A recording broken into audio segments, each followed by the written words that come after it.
بسم اللہ الرحمن الرحیم۔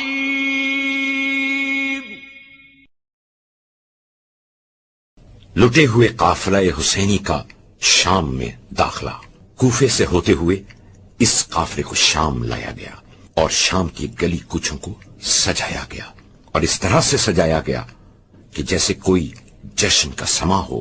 روایات یہ بتاتی ہیں کہ دربار یزید کے قریب لا کر اس قافلے کو کھڑا کر دیا گیا اور اتنی دیر تک کھڑا رکھا کہ پیروں پر ورم آ گیا، اس لیے کہ یزید کا دربار سجایا جا رہا تھا۔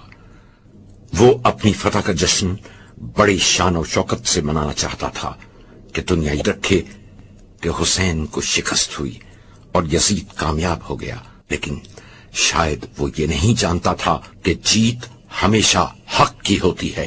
تبھی تو جب دربار یزید میں امام زین العابدین علیہ السلام نے خطبہ دیا تو درباریوں میں ہلچل مچ گئی اور یزید کو اپنا تختہ الٹتا ہوا دکھائی دیا۔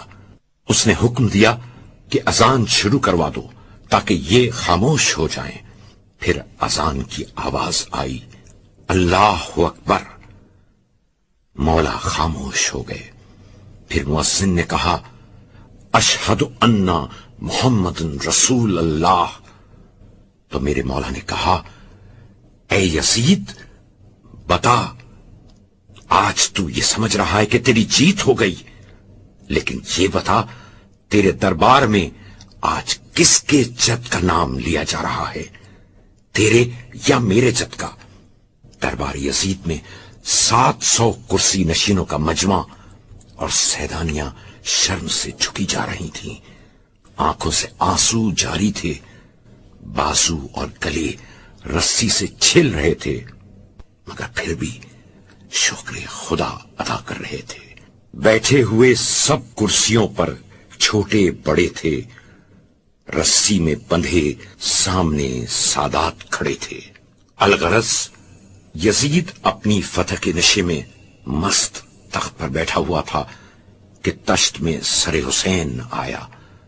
یزید نے اپنی چھڑی سے مولا کے دندان مبارک سے گستاخی کرنا شروع کر دی اور بار بار دانتوں پر چھڑی کو پھیرتا۔ بس یہ منظر دیکھنا تھا کہ جناب زینب سے نہیں رہا گیا۔ بھائی کی یہ حالت دیکھی، ایک مرتبہ شہزادی کو جلال آیا، کھڑے ہو کر دربار یزیدی میں لہجہ علی میں اس طرح سے خطبہ دیا،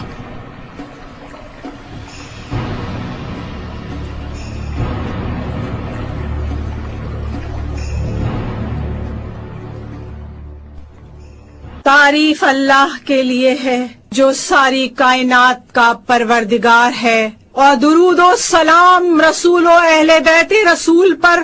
کتنی سچائی ہے خداوند عالم کے اس ارشاد میں کہ آخر کار جن لوگوں نے برائیاں کی تھیں ان کا انجام بھی بہت برا ہوا، اس لیے کہ انہوں نے اللہ کی نشانیوں کو جھٹلایا تھا اور وہ ان کی ہنسی اڑاتے تھے۔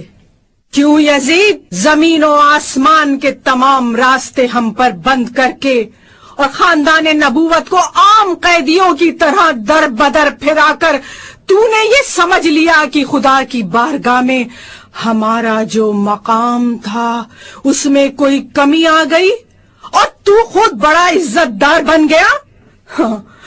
پھر تو اس خام خیالی کا شکار ہے کہ وہ المیہ جس سے ہمیں تیرے ہاتھوں دو چار ہونا پڑا، اس سے تیری وجاہت میں کچھ اضافہ ہو گیا، اور شاید اسی غلط فہمی کے باعث تیری ناک اور چڑھ گئی اور غرور کے مارے تو اپنے کندھے اچکانے لگا۔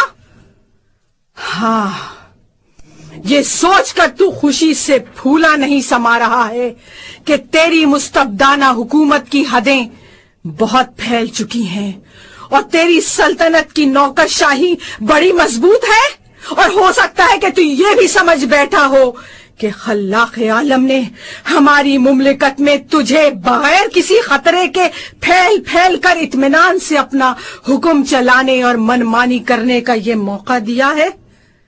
ٹھہر یزید، ٹھہر، ایک دو سانسیں اور لے لے، پھر دیکھنا کیا ہوتا ہے۔ دراصل تو رب ذوالجلال کے اس فیصلے کو بھلا بیٹھا ہے کہ کفر کی راہ اختیار کرنے والے یہ گمان نہ کریں کہ ہم جو انہیں مہلت دیے جاتے ہیں وہ ان کے حق میں کوئی بہتری ہے. ہم تو انہیں اس لیے ڈھیل دے رہے ہیں کہ یہ خوب جی بھر کر گناہ سمیٹ لیں. اس کے بعد ان کے واسطے سخت ذلت آمیز سزا اور رسوا کرنے والا عذاب ہے. اے ہمارے آزاد کیے ہوں کے جائے، کیا یہی عدل ہے؟ اسی کو انصاف کہتے ہیں کہ تیری تو عورتیں اور کنیزیں تک پردے میں ہو، اور نبی زادیوں کی چادریں چھین کر انہیں بے پردہ سربرہنہ ایک شہر سے دوسرے شہر کشاں کشاں لے جایا جائے. ہاں یزید، تو نے ہی ہمیں ان حالوں کو پہنچایا ہے. ہم بے وارثوں کا قافلہ جس جگہ پہنچتا ہے وہاں تماشائیوں کا ٹھٹ لگ جاتا ہے. ہر قسم کے لوگ، ہر طرح کے آدمی، راہ راہ منزل منزل، جوک در جوک، دور اور نزدیک سے ہمیں دیکھنے کے لیے جمع ہو جاتے ہیں. اس کارواں کا نہ کوئی ساتھی ہے، نہ حمایتی، نہ دوست، نہ نگہبان. ہاں، مگر جس کا تعلق ہمارے بزرگوں کا کلیجہ چبانے والوں سے ہو، اس سے کسی روح رعایت کی کیا توقع ہو سکتی ہے؟ اور جس کا گوشت پوست ہمارے شہیدوں کے لہو سے اگا ہو، بھلا اس کے دل میں ہمارے لیے کوئی نرم گوشہ کہاں سے پیدا ہو سکتا ہے؟ ہاں، جو اہل بیت عصمت و طہارت کی دشمنی میں انگاروں پر لوٹ رہا ہو، اس سے کب یہ امید کی جا سکتی ہے کہ وہ حقیقتوں کے بارے میں کبھی ٹھنڈے دل سے غور بھی کرے گا؟ اے یزید، تو احساس جرم کے بغیر اور جس ڈھٹائی سے یہ کہتا جا رہا ہے کہ اگر اس وقت میرے اسلاف مجھے دیکھتے تو کتنے شاد ہوتے، وہ مجھے شاباشی دیتے اور کہتے، یزید تیرے دست و بازو کو نظر نہ لگے، تو نے محمد کے گھرانے سے کیا خوب انتقام لیا ہے. یزید، تو جو کچھ کر رہا ہے اور جو کچھ کہتا چلا جا رہا ہے وہ تیری اندرونی کیفیت کا اظہار ہے. ذرا دیکھ تو صحیح بے ادب، اپنی چھڑی سے جس ہستی کے مقدس ہونٹوں کے ساتھ تو گستاخی کر رہا ہے وہ جوانان جنت کا سردار ہے. تو نے محمد کے پیاروں کا خون بہا کر اور عبد المطلب کے چاند تاروں کو خاک میں ملا کر اپنے سوکھے ہوئے زخموں کو پھر سے ہرا اور بھرے ہوئے گھاؤ کو کچھ اور گہرا کر دیا ہے، اور اس پر سے تو اپنے پرکھوں کو بھی پکار رہا ہے، اپنے گھڑے ہوئے مردوں کو آواز دے رہا ہے، اور اس سے بے خبر کہ عنقریب تو خود بھی اسی گھاٹ اترنے والا ہے جہاں وہ ہیں. اور جب تو اپنے سگوں کے پاس پہنچ جائے گا تو پھر رہ رہ کر تیرا دل یہ چاہے گا کہ نہ زبان میں سکت ہوتی اور نہ ہاتھوں کو جنبش، تاکہ جو کہا ہے وہ نہ کہتا اور جو کیا ہے وہ نہ کرتا. پروردگار، تو ان ظالموں سے ہمارا حق دلا دے اور ان ستمگروں سے ہمارے بدلے چکا دے. بار الہ، جن جفا شعاروں نے ہمارا لہو بہایا ہے اور ہمارے طرفداروں کو قتل کیا ہے، ان پر اپنا غضب نازل فرما.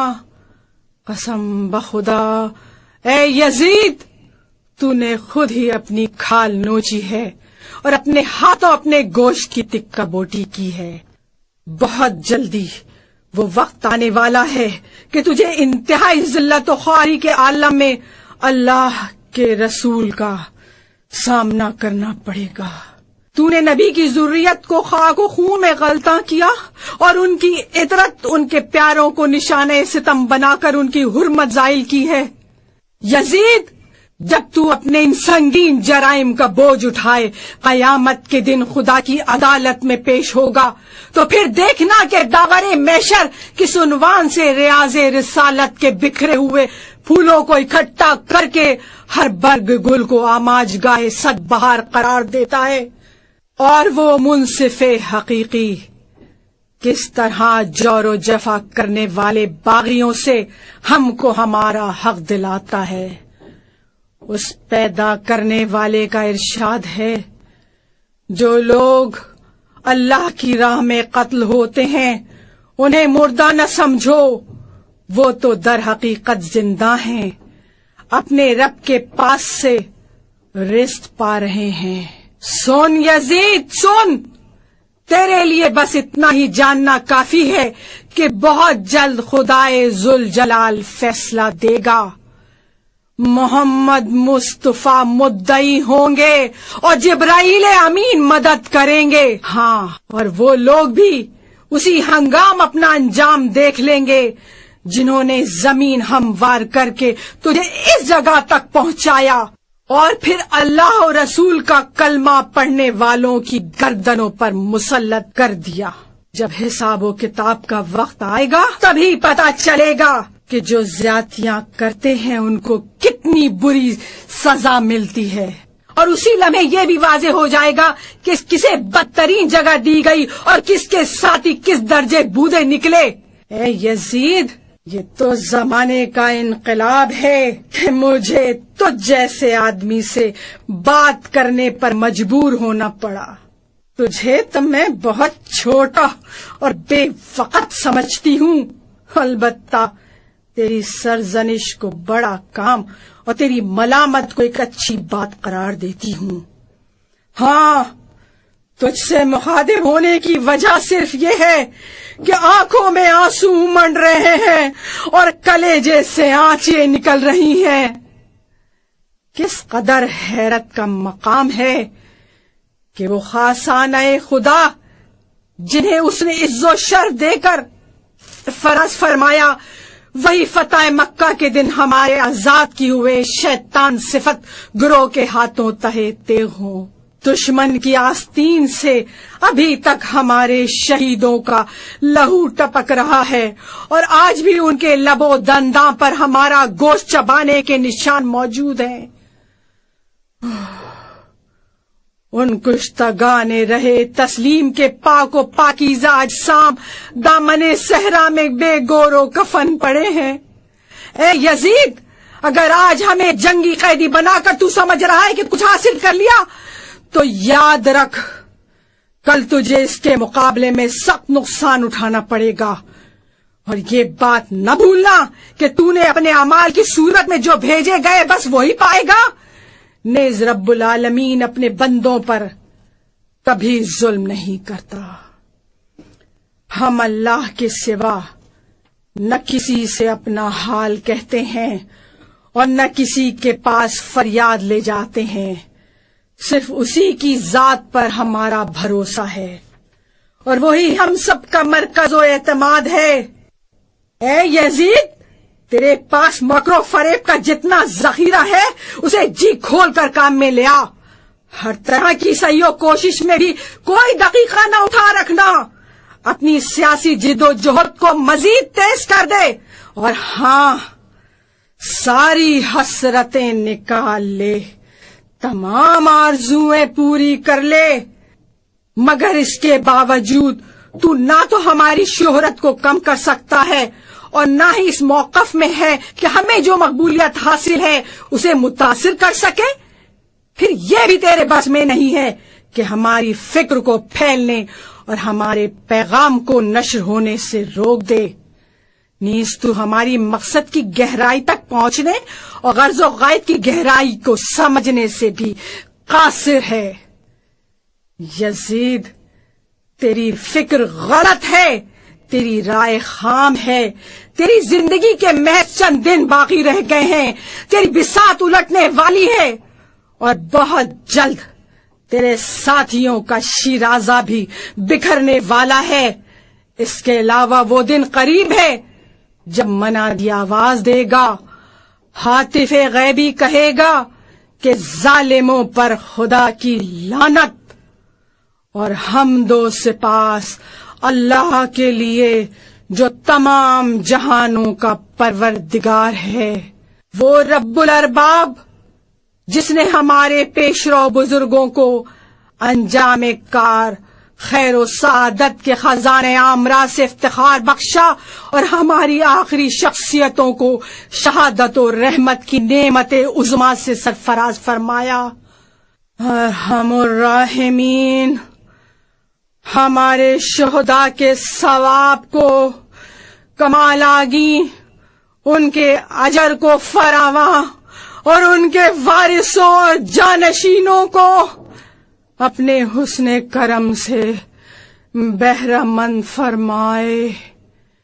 یقیناً وہ بڑا مشفق اور حد درجہ مہربان ہے۔ ہمارے لیے اللہ کافی ہے اور وہی بہترین کارساز ہے۔